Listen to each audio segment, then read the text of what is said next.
नमस्कार दोस्तों। आज बुधवार है और जैसे कि मैंने वादा किया था हम लोग पारिवारिक और व्यवहारिक बातों पे चर्चा करेंगे आज। दोस्तों मेरी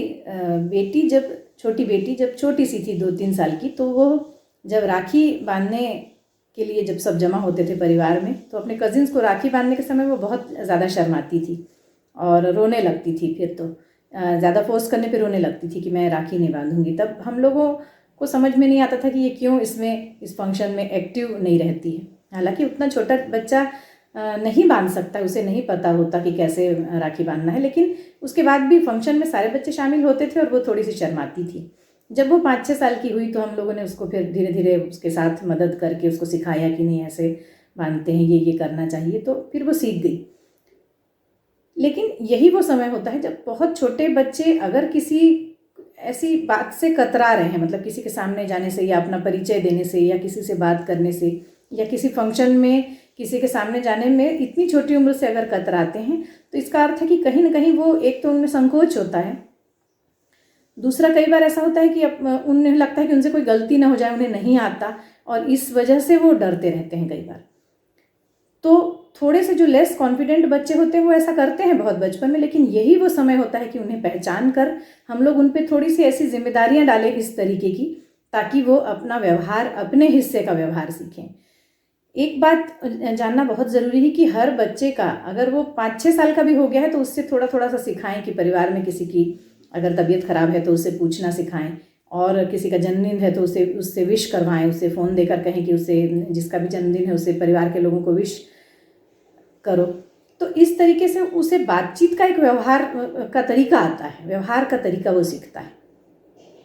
और धीरे धीरे उसके अंदर कॉन्फिडेंस भी आने लगता है कि कौन सी बात किस ढंग से शुरू की जाए।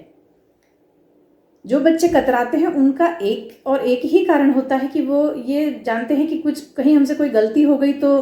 डांट न पड़े या कोई हम लोग गलत शब्द न बोल दें, हमें तो बोलना नहीं आता इस सब संबंध में, इसलिए वो बोलने से ही कतराते हैं। तो यही वो उम्र है जब 5-6 साल की उम्र की किसी की तबीयत पूछना है या किसी को जन्मदिन विश करवाना है, तो हम वो उस समय से शुरुआत करवा सकते हैं। और इसके बाद जहाँ 13-14 साल की उम्र होती है, अगर कोई शोक वाली बात है परिवार में किसी, तो आप ज़रूर उन्हें फ़ोन करके कह सकते हैं कि तुम भी थोड़ी सी बात कर लो। ऐसे समय में अगर बच्चे कतराते हैं तो उन्हें थोड़ा सा समझा कर कहें कि नहीं, तुम्हें भी बात करना चाहिए, अब तुम बड़े हो गए हो या बड़ी हो गई हो, तो तुम भी बात कर लो कि परिवार में शोक है। तो थोड़ी सी अपनी संवेदनाएं व्यक्त करना सीखना, इसके लिए भी शब्द चाहिए। आप यकीन नहीं मानेंगे कि बहुत बड़ों को ये नहीं सूझता है कि ऐसे शोक वाली जगहों पे जाके क्या कहा जाए। और ये कोई सिखाने की बात भी नहीं है, ऐसी कोई क्लासेस नहीं होती है चूँकि, इसलिए ये छोटी बातें मैं आप तक पहुँचाती हूँ कि बहुत छोटी उम्र से अगर हम बच्चों को ये सिखाते हैं या बच्चों के सामने हम बात भी करते हैं, तो धीरे धीरे वो तरीका, वो लहजा सीख जाते हैं कि हम लोगों को किसी की खुशी में किस तरीके से शरीक होना है, किसी के दुख में हमें कैसे फ़ोन में बातचीत करनी है। तो वो धीरे धीरे बच्चे अपने आप करने लगते हैं। और जो बच्चे कतराते हैं उन्हें धीरे से समझा कर उन्हें ही फ़ोन दें, वहाँ से हट जाएं। कई बार बच्चे अपने सामने, हमारे सामने बात करने में शर्माते हैं, कहते हैं कि आप हट जाइए, हम कर लेंगे। तो वहाँ से हट जाइए और उन पे सौंप दीजिए कि वो जन्मदिन का विश करें, शोक संवेदना व्यक्त करें, और इस तरीके से वो बातचीत सीखते हैं। बातचीत सीखना इसलिए ज़रूरी है कि आप एक परिवार में रहते हैं, आपका एक भले ही आप सोलो फैमिली में रहते हो, 4 लोग रहते हो, लेकिन जब बाहर हमारा एक बड़ा परिवार है, हमारे कजिन्स हैं, हमारे दादी बुआ चाची बच्चों के हैं, तो ये सारे मौसी हैं, मौसा जी हैं, उनके बच्चे हैं, तो आपस में ये सारे जब जुड़े रहते हैं, और जाहिर है कि जुड़े कब रहेंगे, जब हम जन्मदिन पे और उनकी तबीयत खराबी हो तो, और ऐसे किसी मौके पर उन्हें फ़ोन करते रहें, तो इससे वो अपना व्यवहार सीखते हैं। तो जाहिर सी बात है कि जब उन्हें मौका मिलेगा बातचीत का, तब वो व्यवहार सीखेंगे, और वो बातचीत ही नहीं करेंगे तो व्यवहार नहीं सीख पाएंगे। तो ऐसे आप उन्हें छोड़िए, उन्हें फ़ोन दीजिए और छोड़ दीजिए कि नहीं, तुम अपने ढंग से बातचीत करो, तुम्हें जो भी ठीक लगता है, जो भी समझ में आता है। तो इस तरीके से आप यकीन मानिए कि आप उस पर छोड़ेंगे तो एक बिल्कुल मैच्योर